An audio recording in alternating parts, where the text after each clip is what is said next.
আজ সকালবেলায় বানিয়ে নিচ্ছিলাম ইলিশ ভাপা। প্রথমে তো সর্ষে পোস্ত বেটে আমি ভেবেছিলাম কলা পাতার মধ্যে করে ভাপা করব।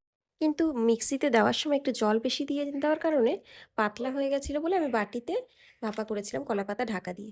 খেতে মোটামুটি ভালো ছিল, কিন্তু সর্ষেটা আরেকটু ভালো বাটা হলে ভালো লাগতো বেশি। দুপুরের জন্য রান্না করেছিলাম চাল কুমড়ো দিয়ে ইলিশ মাছ আর পুঁই শাক দিয়ে মাছ। তারপরে আমরা দুপুরে খাওয়া দাওয়ার পরে একটু ফল কেটে নিয়েছিলাম আর বিকেলবেলা বানিয়েছিলাম সুজির হালুয়া।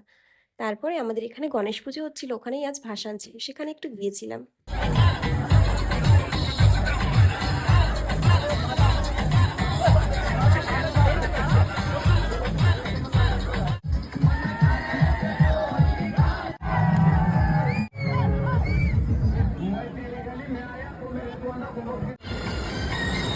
বেশ কিছুটা সময় ওখানে কাটিয়ে বেশ ভালো লাগলো।